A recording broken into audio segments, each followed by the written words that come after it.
Hi மக்களே, இன்றைக்கி நம்ம புளிச்சக்கீரை துவையல் செய்ய போகிறோம். எப்படி செய்ய போகிறோங்கிறது வாங்க பார்க்கலாம். அடுப்பில் ஒரு பாத்திரம் வச்சாச்சுங்க. நம்ம நல்லெண்ணெய் சேர்த்திக்கலாங்க. இதுக்கு பூண்டு ஒரு 4-5 பல்லு சேர்த்திக்குங்க. இப்போ பச்சை மிளகாய் சேர்த்திக்கலாங்க. ஒரே ஒரு பச்சை மிளகாய் போதும். வரமிளகா சேர்த்திக்குங்க. வரமிளகா இருக்கிற விதையெல்லாம் எடுத்துருங்க. இப்போ நம்ம சின்ன வெங்காயம் ஆட் பண்ணிக்கலாங்க.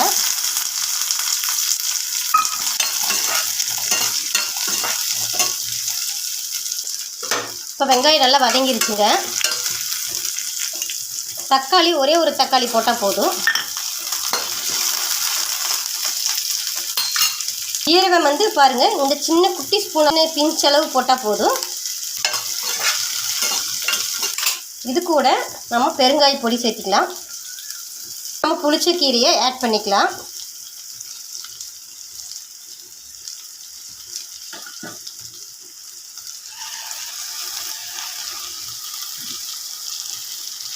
இப்படி போடும்போது கீரை நல்லா சுருங்கி வருங்க.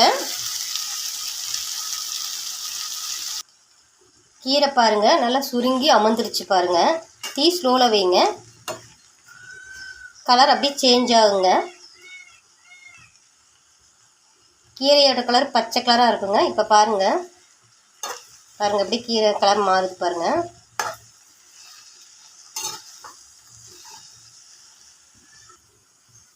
பாருங்கள் எப்படி கலர் சேஞ்ச் ஆயிடுச்சுன்னு. நம்ம தண்ணி சேர்க்க வேண்டாங்க. அப்படியே சிம்மிலேயே வச்சு இது கொஞ்சம் நல்லா வேகட்டுங்க. உப்பு சேர்த்துக்கலாங்க.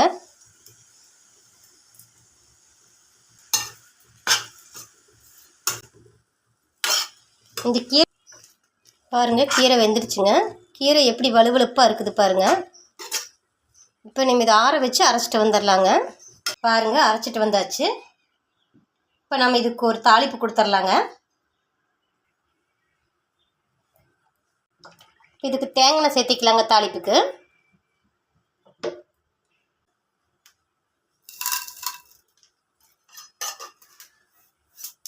கடுகு பொரிஞ்சிருச்சுங்க. இப்போ நம்ம இது கூட ஆட் பண்ணிக்கலாம்.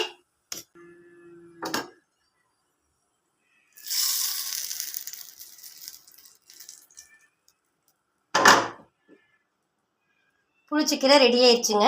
இதே மாதிரி நீங்கள் செஞ்சு ட்ரை பண்ணி பாருங்கள். சூப்பராக இருக்குங்க.